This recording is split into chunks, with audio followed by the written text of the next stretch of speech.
Jadi kita mulai. Assalamualaikum warahmatullahi wabarakatuh.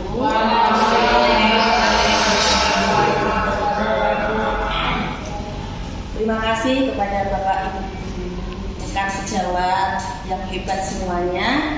Pada siang hari ini izinkan saya untuk menyampaikan destinasi aksi nyata 1.4 budaya positif di SPKT Surakarta.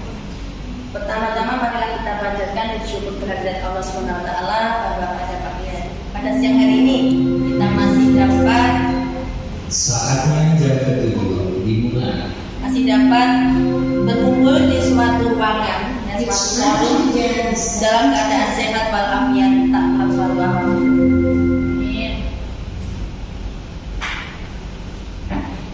Terima kasih kepada Bapak Ceket yang terhormat Pak Ceket. Halo, assalamualaikum Pak Ceket.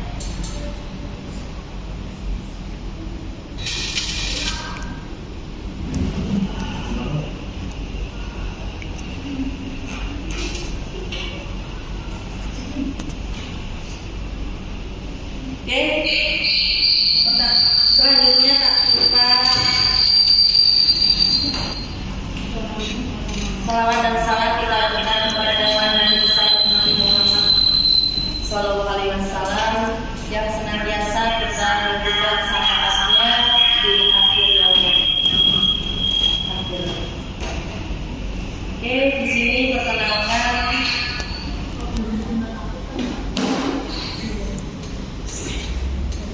saya Anita Wiratwani, DPP Angkatan ke-9 DPP Jawa Tengah. Oke, selanjutnya sebelum kita mulai dari acara budaya positif kali ini, budaya positif ini ya kita terapkan di dalam forum ini. Kira-kira nanti apa kesepakatan apa yang ada di dalam forum ini? Sekarang kesempatan apa Bapak Ibu? Boleh ke kamar mandi, boleh ke kamar mandi, boleh izin ke belakang. Saya boleh stand di sini sebentar.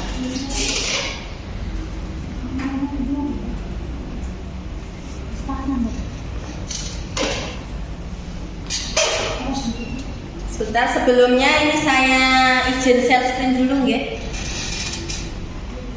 Ya Bu.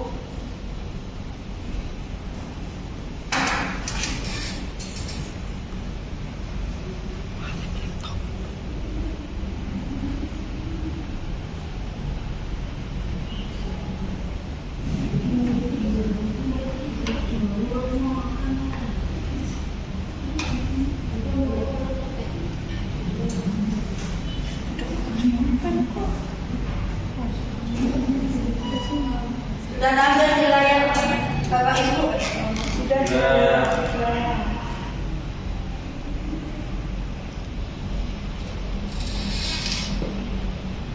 Budaya positif yang akan kita terapkan dalam forum ini tadi yang pertama dari Bu Erning ya, dari Bu Erning nanti apa?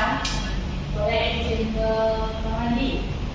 Boleh izin ke kamar mandi, boleh izin ke belakang, boleh izin ke kamar mandi. Kemudian ada yang usul lagi? Boleh minum, boleh minum izin. Boleh minum, izin. Boleh minum dengan izin. Boleh izin. Minum jika diizinkan, kata jika diizinkan. Kemudian berkata sopan, berbicara sopan. Berbicara sopan.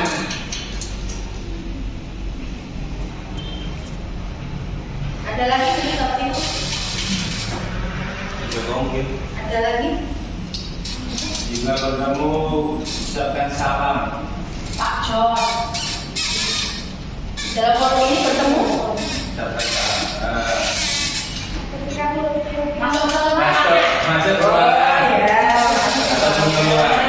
Masuk ruangan. Ucapkan salam. Ucapkan salam. Oke. Ini ada lagi tambahan apa sudah cukup Bapak Ibu? Sudah. Oke, boleh izin ke kamar mandi. Kemudian, oh ya mau bertanya menanyakan ya, oke. Mengacungkan tangan, mengangkat tangan saat bertanya, mengangkat tangan saat bertanya. Mungkin ini ya kesepakatan kita kelas forum hari ini bisa disepakati. Oke, untuk selanjutnya kita akan masuk ke materi berikutnya, yaitu di sini kita akan masuk materi 6 bahasan. Kita awali dulu sebentar.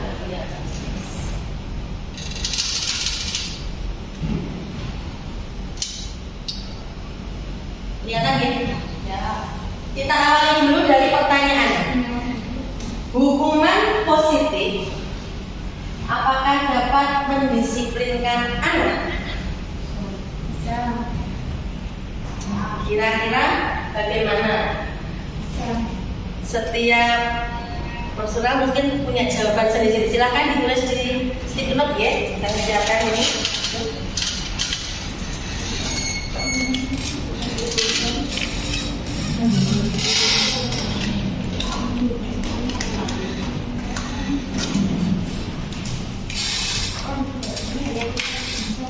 Iya betul. Bapak silakan dari pertanyaan itu kira-kira menurut Bapak Ibu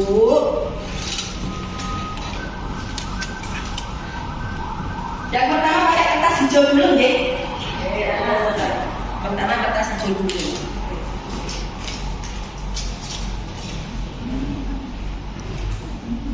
Kalau Bapak Ibu ada boleh. Oke, kira-kira yuk di kertas hijau dulu hukuman positif apakah yang dapat mendisiplinkan anak Bapak Ibu? Sudah?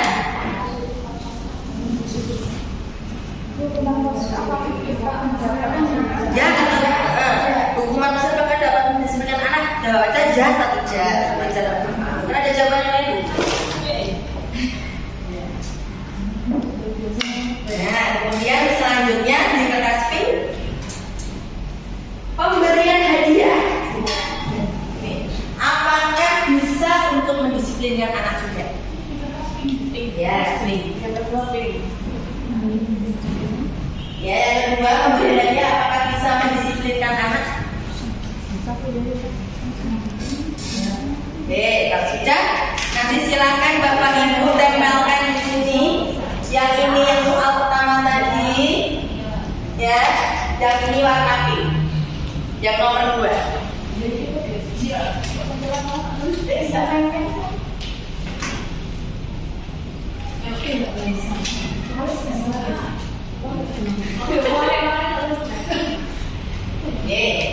Silakan Bapak Ibu yang sudah silakan ditempelkan. Kira-kira nanti yang pertama tadi.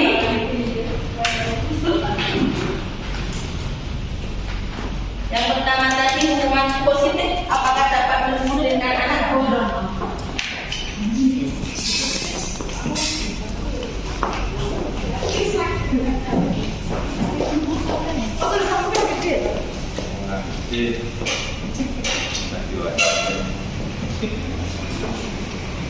Balik loh, balik dulu dengan ya.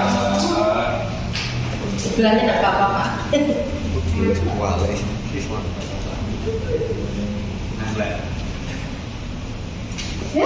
Kan bilang kan. Artinya ada apa?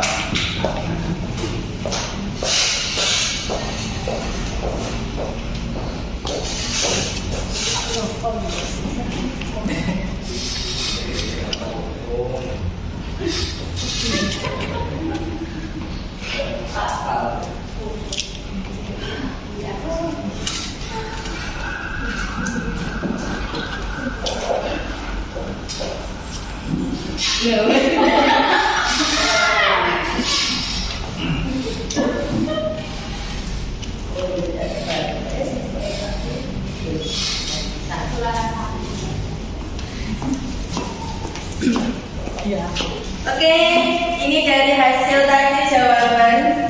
Dari pertama hukuman positif tadi apa bisa dengan menekan apa? Mendisiplinkan anak hukuman positif? Bisa. Ya. Bisa dapat, bisa, iya, bisa. Oke, kemudian yang kedua tadi dengan pemberian hadiah. Dengan pemberian hadiah tadi apa bisa juga dapat mendisiplinkan anak? Bisa. Oke. Ini nanti kita bisa lihat jawabannya di akhir nanti ya, setelah kita pembelajaran tentang disiplin positif. Oke, untuk masuk pembahasan selanjutnya kita akan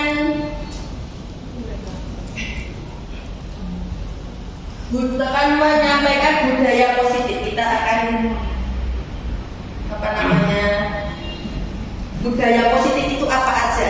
Budaya positif di sini yang akan kita pelajari itu ada 6 Bapak Ibu.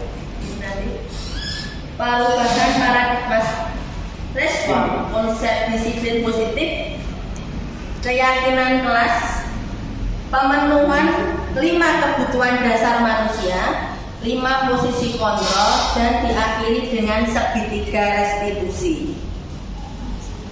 Dan kita awali dulu dari ini. Kelihatan Bapak Ibu? Kelihatan. Di sini nanti kita akan praktek buka tangan.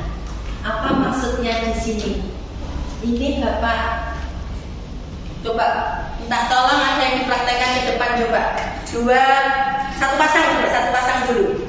Minta tolong Pak John sama Pak Widi.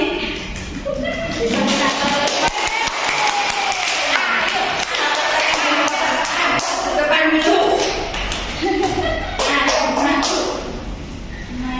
Kita akan mempraktekkan di sini. Anda dan teman Anda akan melakukan kegiatan cobalah buka. Anda adalah A. Tugas Anda adalah mengepalkan salah satu tangan Anda.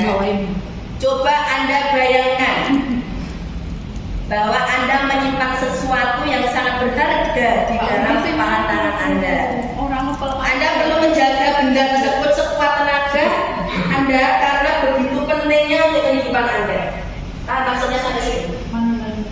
Yang mau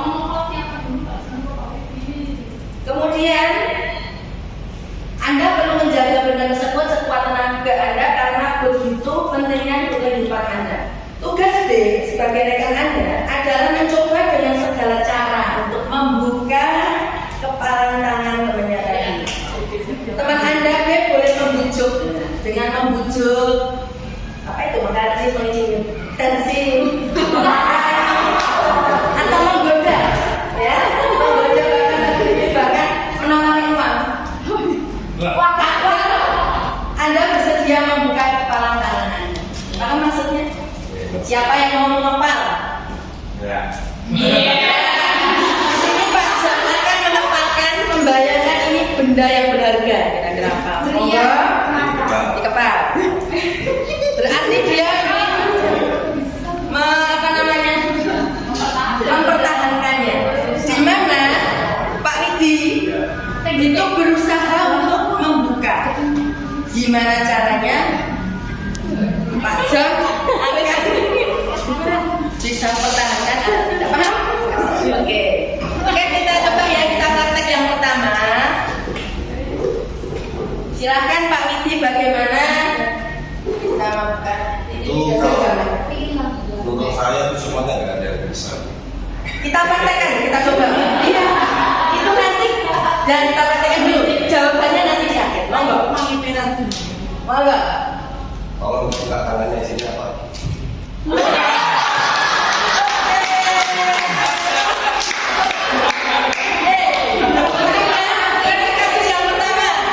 Kasus pertama. Oke, sekarang boleh? Ya tergantung Bapak. Monggo perkara. Coba yang kedua, praktek yang kedua monggo. Bu Era sama Bu Vera. Ya pakai apa di sini?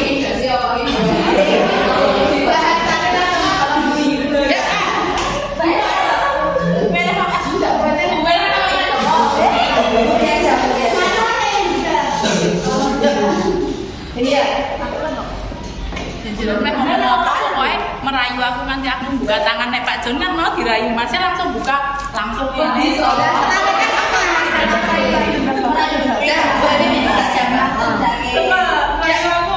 Oke, kita yang kedua ya. Gimana caranya nanti ya? Kita simak yang kedua. Yang mau megang siapa yang mau megang? Aku gue. Gantian.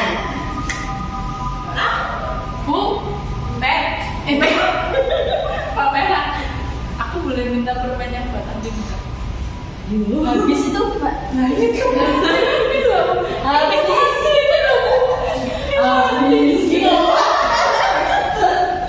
ya orang itu kamu bisa main tahu yang mau permen langsung tolong pancing ya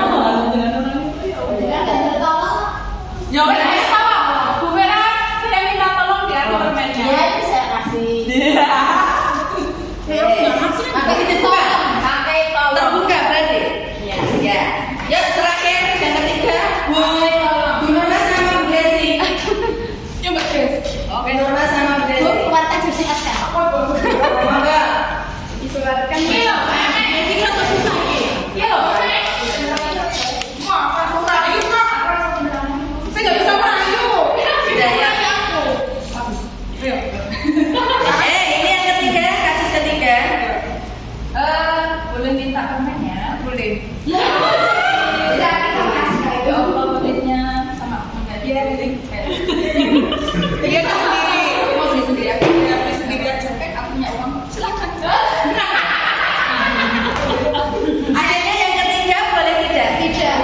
Tidak. Nah, sekarang dari kasus kedua tiga, 1, 2, 3 tadi, kira-kira didiskusikan kira-kira apa kita belajar 3 hasil tadi. Yang pertama, Pak Jon, Pak Widi tadi langsung terbuka ya? Oke. 1. Kemudian yang kedua, Melayu juga terbuka. Kemudian yang ketiga, dengan rayuan menghardi Bu Norma tetap mempertahankan, ya nggak? Tetap mempertahankan. Di sini itu yang pegang kontrol itu siapa? Sebenarnya yang memegang kontrol di sini. yang Anda tetap menutup kepala tangan Anda. Dalam kegiatan ini sesungguhnya siapa yang memegang kendali atau kontrol untuk membuka atau menutup kepala? A itu siapa? Pak Jon Oke, tadi yang A itu adalah yang mengeluarkan. Ya di sini saya simpulkan berarti apa? Siapa yang memegang kontrol adalah diri sendiri. ya. Itu jadi bacaan diri sendiri.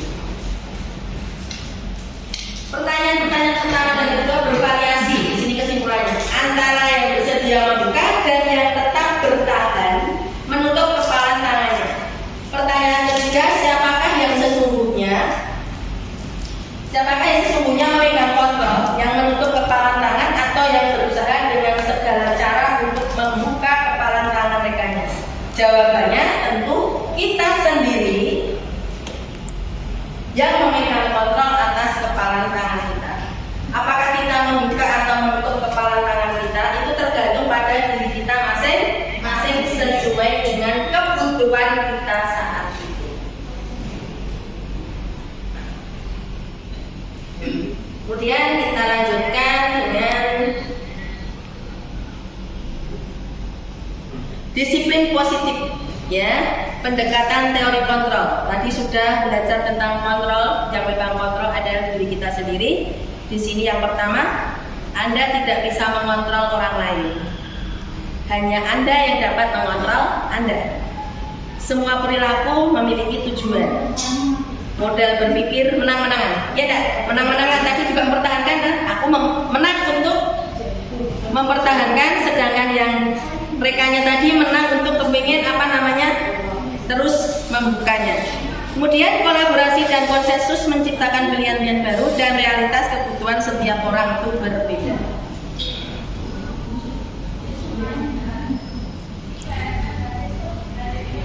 Menurut Sugeng Priyodarmanto, apa itu disiplin? Dalam bukunya memberikan pengertian, Disiplin adalah suatu kondisi yang tercipta dan terbentuk melalui suatu proses dari serangkaian perilaku yang menunjukkan nilai ketaatan, kepatuhan, kesetiaan, keteraturan, dan ketertiban. Nah, di sini belajar mengontrol diri dengan menggali potensi kita agar tercapai tujuan mulia, yaitu menjadi seseorang yang kita inginkan berdasarkan nilai-nilai yang kita hargai. Adapun nilai-nilai yang kita hargai itu apa? Nah, kita masuk ke pembelajaran berikutnya, yaitu nilai-nilai kebajikan universal. Nilai-nilai kebajikan universal di sini, yang pertama, sifat-sifat positif manusia yang merupakan tujuan mulia yang ingin dicapai setiap individu. Setiap perilaku memiliki tujuan menurut pemahaman pemikiran William Fraser. Yang ketiga, mengaitkan nilai-nilai kebajikan yang diyakini seseorang, maka motivasi intrinsiknya akan terbangun sehingga menggerakkan motivasi dari dalam untuk dapat mencapai tujuan mulia yang diinginkan menurut Daniel Gosen. Dari nilai-nilai kebajikan universal di sini, ini akan terkolaborasi menjadi apa di sini? Profil pelajar Pancasila. Coba kira-kira profil pelajar Pancasila ada berapa Bapak Ibu ya? Ada 6. Siapa yang coba antara 6 siapa? Apa aja? Kreatif. Gotong royong.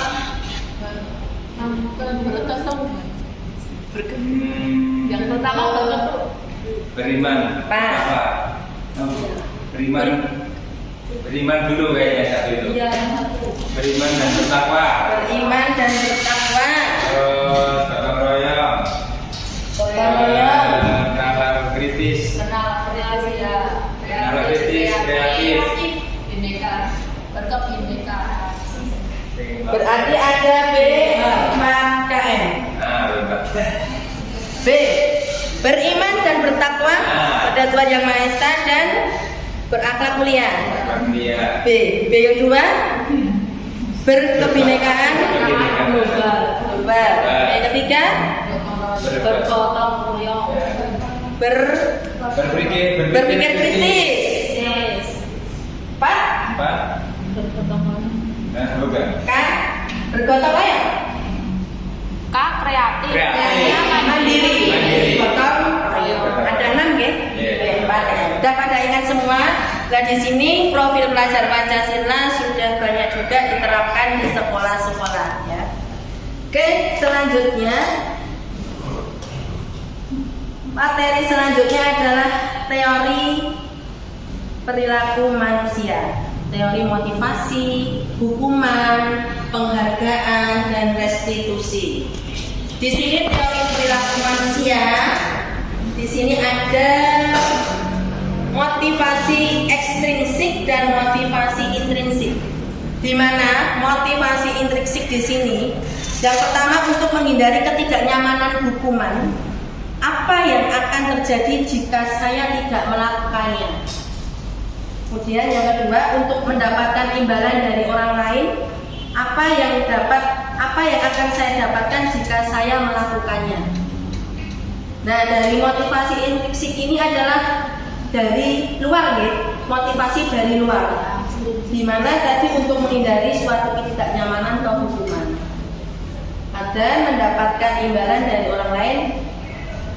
Kemudian yang berikutnya adalah motivasi intrinsik di sini untuk menghargai diri sendiri. Saya akan menjadi orang seperti apa jika saya melakukannya. Nah, motivasi intrinsik ini tuh timbul dari diri kita masing-masing nih Bapak Ibu. Jadi untuk menghargai diri sendiri, saya akan menjadi orang seperti apa jika saya melakukannya. Di sini pertanyaan reflektif di sini.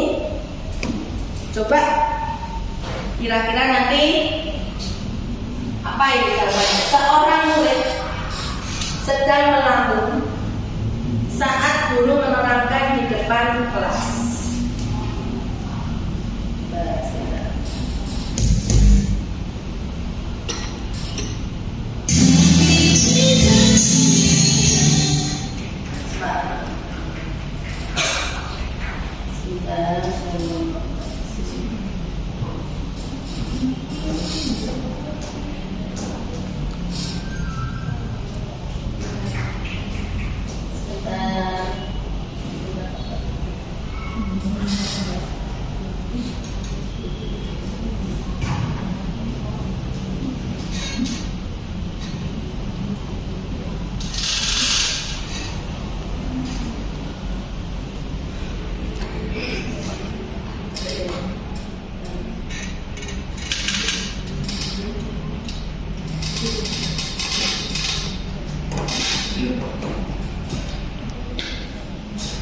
Sudah kelihatan belum?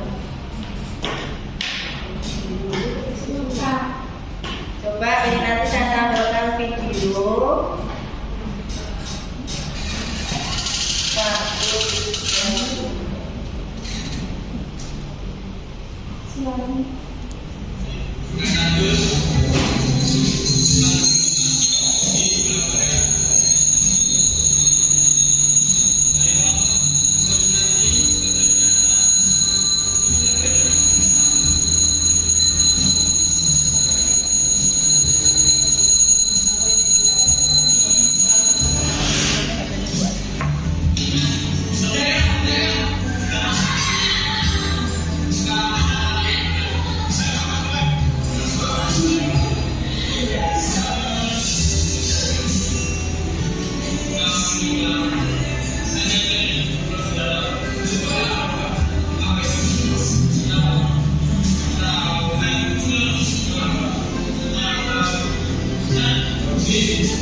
Tadi ada seorang guru yang menerangkan di papan tulis.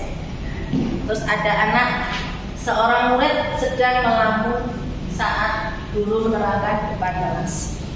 Kemudian ditegur oleh seorang gurunya. Tadi terus kenapa dengan Pak gurunya?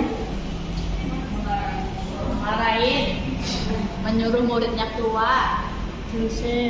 Nah, itu tadi termasuk hukuman atau konsekuensi dari seorang tadi yang melamun kemudian ditegur oleh gurunya, kemudian anaknya disuruh berdiri di mana tadi, pojok atau keluar, itu termasuk hukuman atau konsekuensi? Nah, kita nanti di sini kita akan belajar. Tadi hukuman ya, ada hukuman atau konsekuensi hukuman. Kemudian nanti jawabannya ada di akhir. Kita akan belajar tentang restitusi. Tadi ada hukuman sama hukuman.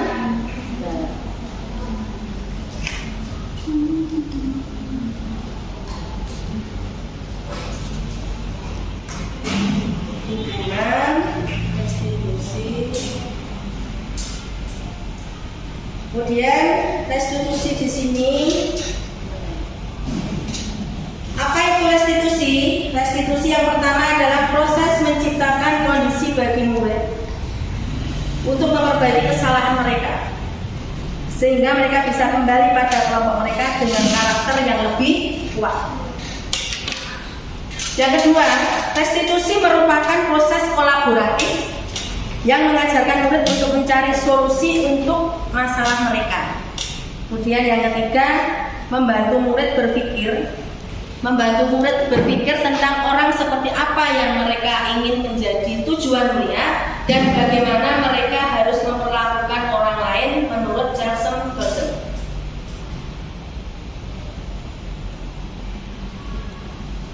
Di sini akan disampaikan tentang perbedaan hukuman, konsekuensi, dan restitusi.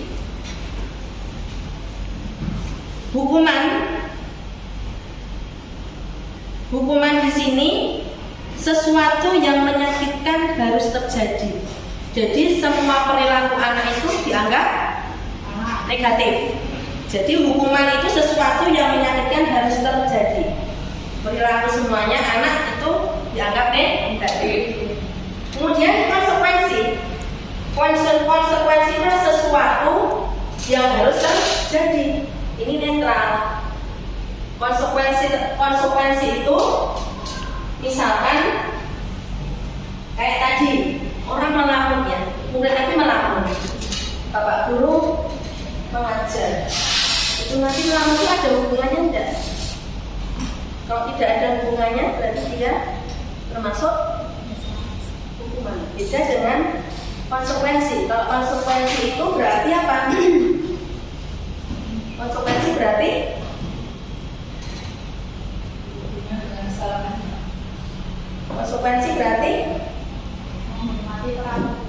menghargai sebelumnya. iya, betul di sini. Dan baru harus terjadi dia netral. Kemudian restitusi itu merupakan pilihan. Kemudian yang kedua, hukuman itu tidak nyaman untuk murid atau anak untuk jangka waktu panjang.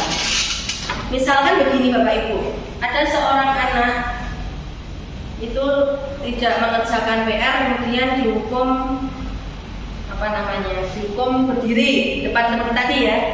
Itu anak akan teringat sampai akhir besok. Jadi waktunya panjang deh. Jadi untuk jangka waktu panjang anak tetap akan masih ingat. Nah ini kan negatif. Tapi beda dengan yang konsekuensi. Tidak nyaman untuk murid atau anak untuk jangka waktu pendek. Ini misalkan contoh begini, tidak mengerjakan PR, terus sama gurunya itu diberikan mengerjakan lagi. Itu beda. Konsekuensi mengerjakan lagi, tugasnya dikerjakan lagi, kan ada hubungannya. Tapi kalau misalkan tidak mengerjakan, disuruh lari, berarti ada masuk hukuman gitu. Tapi kalau misalkan tidak mengerjakan PR, anak disuruh mengerjakan lagi, itu beda. Itu namanya nanti konsekuensi. Jadinya konsekuensi di sini anak tidak nyaman untuk murid itu dalam jangka waktu pendek. Kalau restitusi bagaimana? Restitusi di sini menguatkan untuk murid anak dalam jangka waktu panjang. Ini yang positif. Kemudian korban mendapatkan keadilan. Korban untuk konsekuensi korban bisa diabaikan, korban mendapatkan ganti. Kita lanjutkan penerapannya. Dari penerapan hukuman, penerapan restitusi di sini, yang pertama adalah selalu berusaha membangun motivasi intrinsik siswa dengan memberikan pemahaman dan contoh tindakan yang positif. Jadi motivasi intrinsik dari dalam diri kita itu perlu dibangun sehingga nanti akan memberikan pemahaman dengan tindakan-tindakan yang positif yang lebih baik. Kemudian untuk penerapan yang kedua, di sini selalu berusaha memilih opsi yang restitusi jika anak berperilaku negatif. Kemudian yang terakhir, berkolaborasi dengan teman sejawat dalam menerapkan budaya positif di sekolah.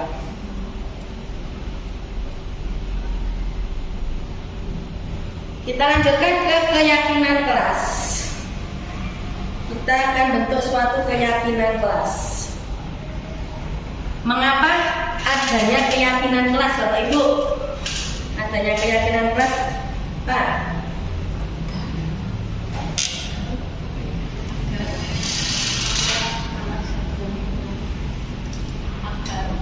Kenapa? Di sini keyakinan kelas. Mengapa kita memiliki peraturan yang harus menggunakan helm bila mengendarai kendaraan roda 2? Siapa misalnya satu? Aman. Mengapa kita memiliki peraturan harus menggunakan helm bila mengendarai kendaraan roda 2? Aman. Jika terjadi polisi, ya, itu dari. Kemudian yang kedua, mengapa kita memiliki peraturan 3M? Menggunakan masker, mencuci tangan, dan menjaga jarak Mencegah Berapa meter?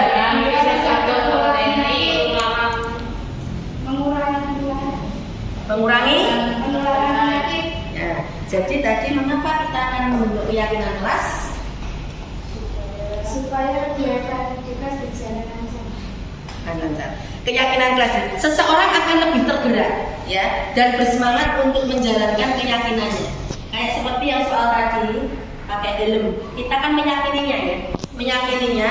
Jika kita tidak memakai helm, berarti ini demi keselamatan kita meyakini berarti harus memakai helm.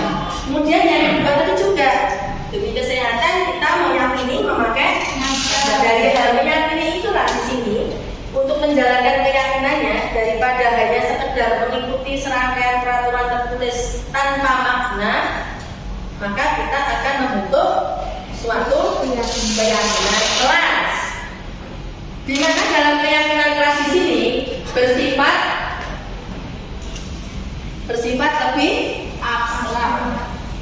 lebih abstrak. Kemudian dibuat dalam bentuk yang positif. Keyakinan kelas dibentuk dalam hal positif. Maksudnya bagaimana? Nanti kita pelajari. Kemudian yang kedua berupa pernyataan-pernyataan yang universal secara umum. Kemudian yang ketiga membuat keyakinan kelas tidak terlalu banyak. Kemudian yang keempat semua warga kelas ikut berkontribusi. Oke, kita kembali yang pertama. Bersifat lebih abstrak dibuat dalam bentuk positif. Keyakinan kelas misalkan apa Bapak Ibu? Dalam sekolah ada peraturan misalkan anak-anak tidak boleh terlambat. Tidak boleh terlambat. Atau dalam keyakinan kelas boleh anak-anak tidak boleh terlambat masuk kelas.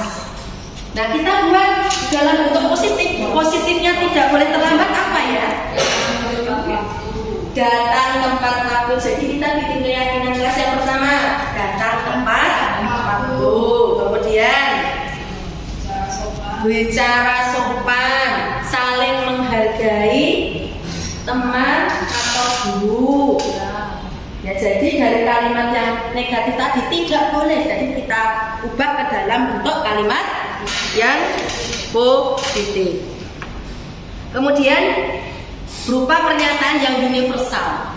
Pernyataan universal itu pernyataan yang seperti apa? Secara umum. Seperti misalkan kita banyak kertas di bawah laci misalkan. Tidak boleh membuang sampah di dalam apa?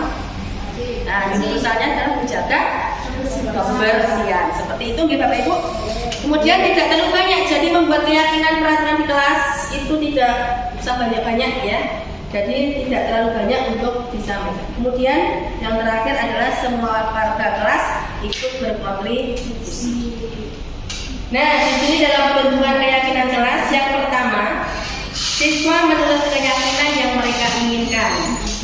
Ya, siswa menuliskan keyakinan yang mereka inginkan. Kemudian yang kedua, guru dan siswa mengulas keyakinan yang telah tertulis. Kemudian yang ketiga, guru dan siswa memilah-milah keyakinan kelas yang penting.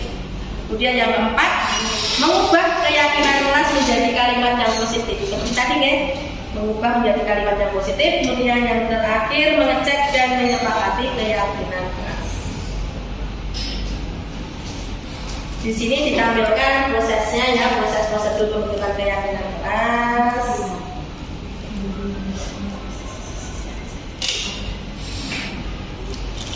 Ya, di sini bisa dituliskan di papan tulis, kemudian didiskusikan, ditulis, kemudian kita diskusikan mana memilah-milah yang perlu disampaikan, yang perlu ditulis. Nah, dari keyakinan kelas tadi, refleksi apa yang dapat dibuat di sini? Yang pertama, anak akan lebih antusias melaksanakan keyakinan kelas sesuai tadi yang diyakininya ya. Anak akan memiliki kesadaran diri untuk bertanggung jawab dan tindakan mereka tidak sesuai dengan keyakinan kelas. Anak yang tidak masuk saat curang pendapat tidak bisa menyalurkan gagasannya. Kemudian untuk tindak lanjutnya, mengevaluasi keyakinan kelas secara berkala dan merevisinya jika ada yang tidak sesuai. Menyebarkan angket melalui BIFOM untuk mengantisipasi siswa yang tidak masuk sekolah. Di sini tadi refleksi dan tindak lanjut. Nah, kita akan lanjutkan materi yang berikutnya, yaitu tentang apa ini? Diberikan kasus dulu di sini pada kalimat pemantiknya. Misalkan ada Bu Sinta.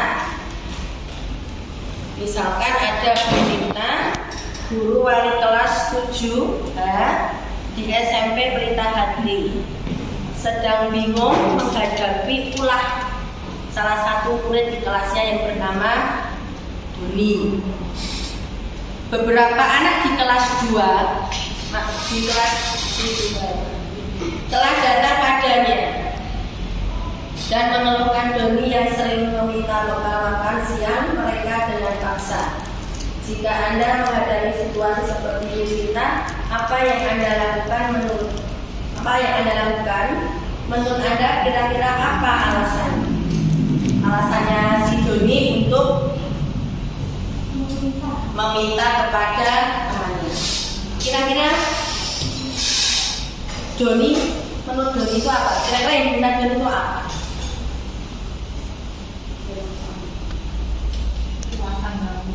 Menurut Anda kira-kira Doni kok melakukan itu tuh, kira-kira Doni pengen apa?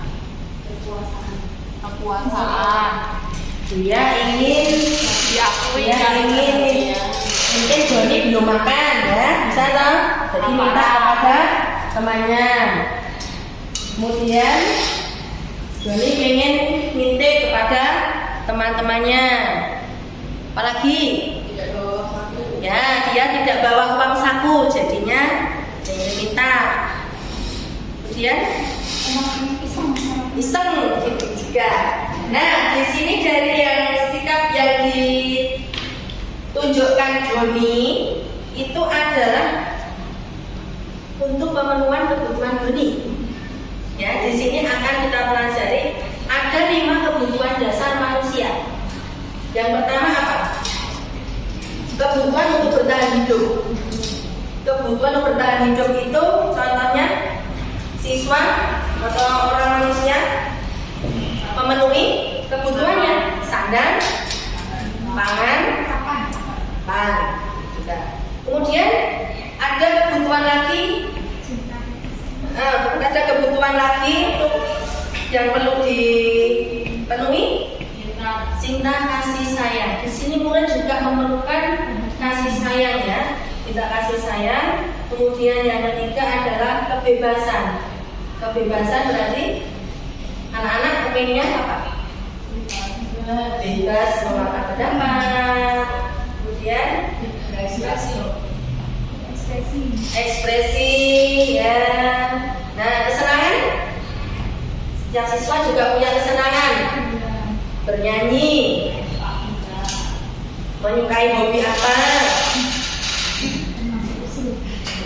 Ya, yang terakhir ini adalah kekuasaan. Kekuasaan itu apa?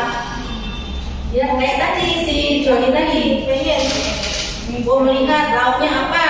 Nah, itu dia kan ingin tahu ya, jadi menunjukkan kekuasaan. Terus contohnya lagi pengen jadi pemimpin. Jadi 5 kebutuhan dasar manusia ini ada 5 kebutuhan untuk bertahan hidup, cinta dan kasih sayang, kebebasan, kesenangan dan kekuasaan.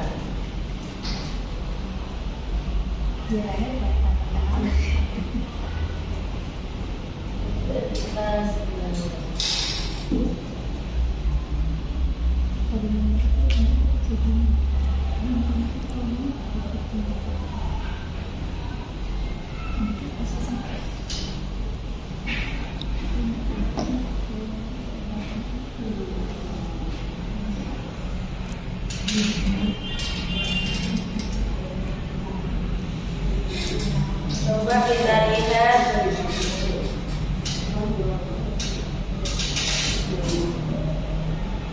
sini sebentar.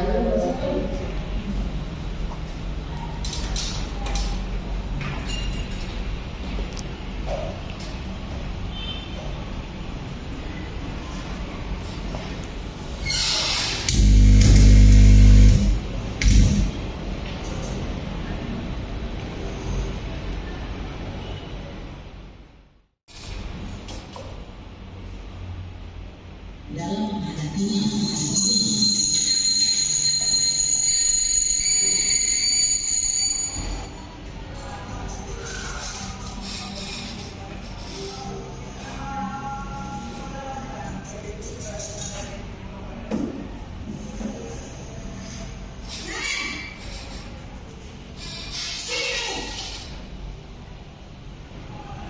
Selamat pagi, Bu. Selalu terlambat. Kamu deh pasti terlambat. Maaf, Bu. Saya Apa coba? Alasan kamu apa lagi? Kapan sih kamu tidak terlambat? Malas sekali ya kamu jadi anak.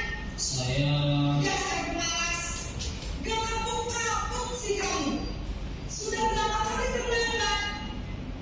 Sana, kamu keliling lapangan basket 2 kali. kenapa saya harus ke lapangan basket, Bu? Kenapa? Kamu melawan ibu. Berani-beraninya jawab. Sudah terlambat, masih berani jawab enggak? Sekarang, keliling lapangan basket 5 kali sekalian. Biar kapok. Cepat. Pergi sana ke lapangan basket. Posisi penghukum biasanya berbicara dengan nada tinggi, menghardik, menunjuk-nunjuk, menyakiti, dan menyindir. Hukuman bisa berupa fisik maupun psikis. Nah, kemudian kita lanjutkan dari sini tadi yang ditunjukkan ibu guru sama muridnya kondisi bagaimana Bapak Ibu?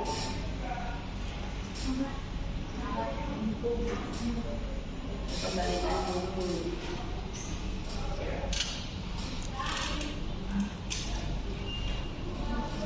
Ya, tadi yang ditunjukkan tadi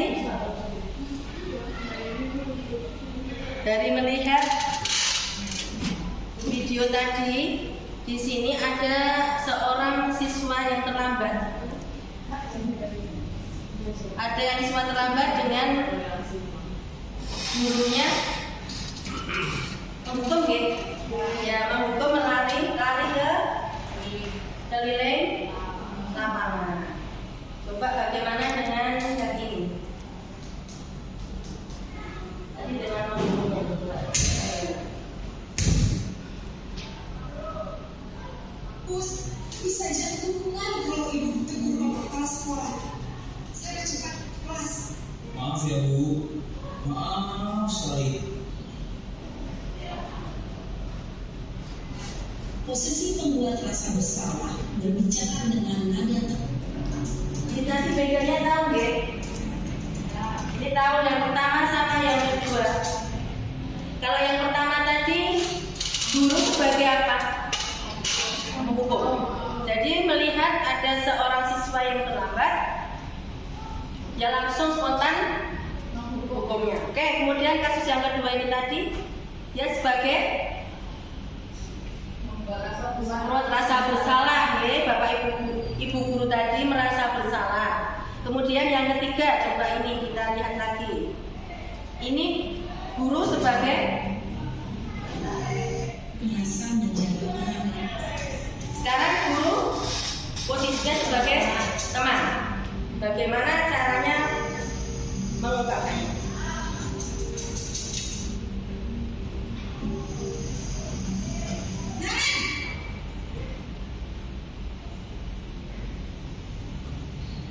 Selamat Ibu. Wah, sudah jam berapa ini nak? Terlambat lagi ya sayang. Iya, Bu. Habis ibu saya lupa membawakan saya. Kamu bukan anak yang larinya paling kencang. Kok terlambat sih? Iya, Bu. Saya memang 5 posisi kontrol dari guru dan seorang siswa.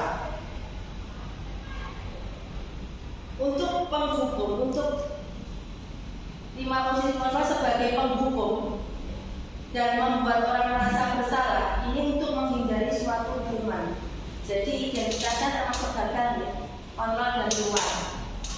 Kemudian yang kedua, ibu guru tadi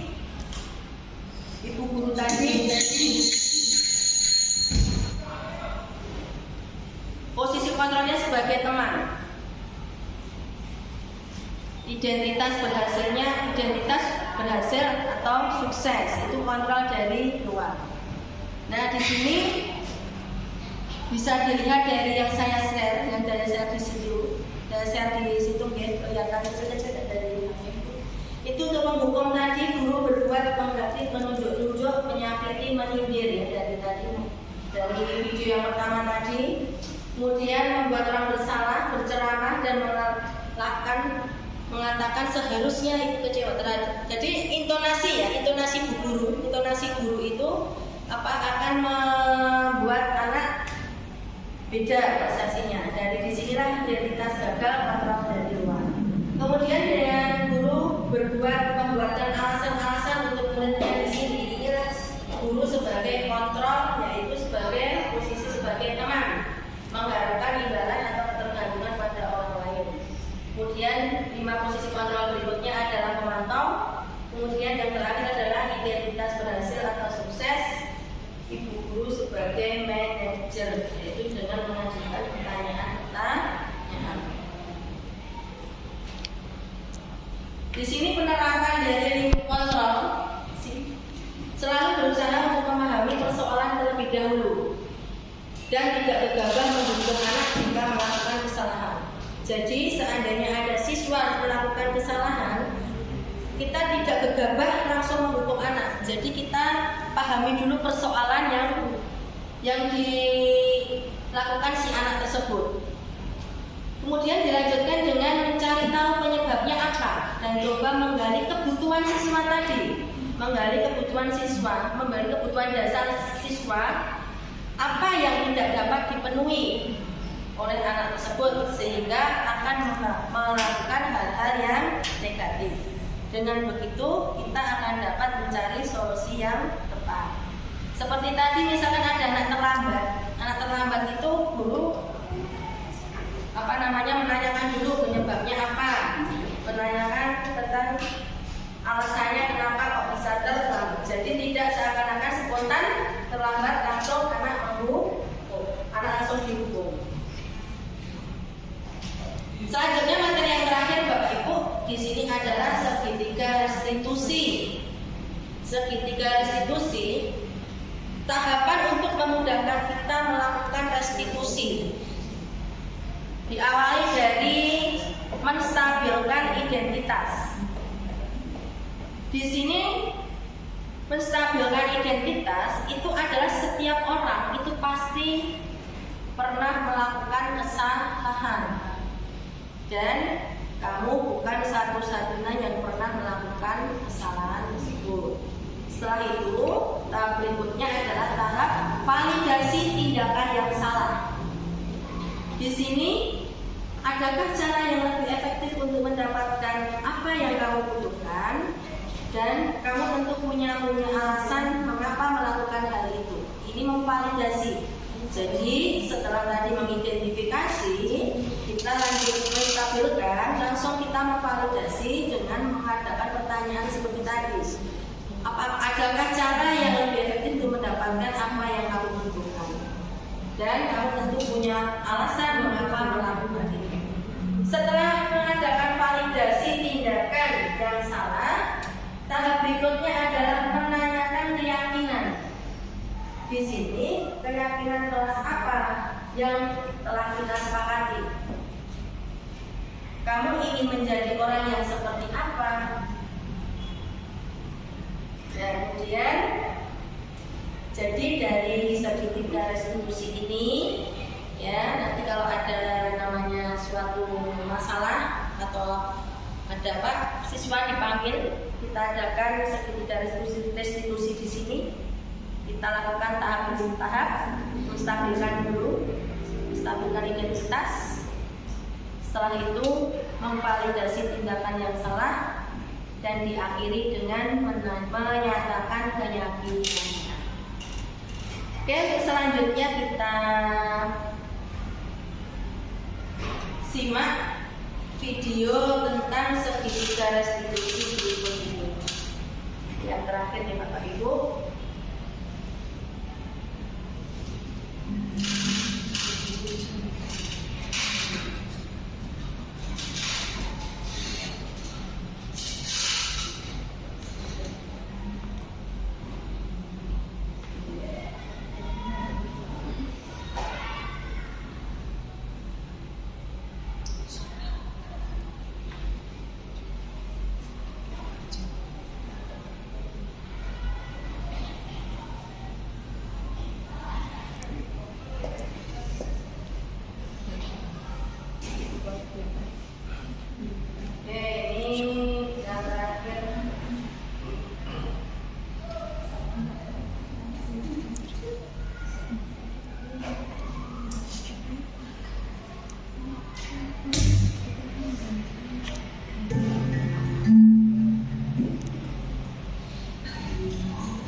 tidak mengikuti kegiatan.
Dan seseorang tidak ikut isra pramuka.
Karena jika dihukum langsung, siswa akan merasa trauma dan malu. Dengan cara ini kita bisa memperbaiki kesalahan kita dan tidak akan mengulanginya.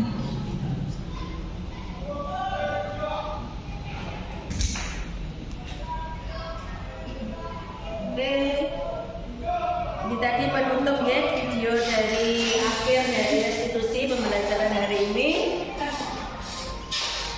Kita simpulkan tadi yang pertama pembelajaran tentang disiplin positif ya. Yang pertama tadi tentang apa tadi? Keyakinan jelas, 5 kebutuhan dasar manusia, teori motivasi, posisi kontrol guru, penerapan restitusi. Oke, di sini restitusi yang terakhir.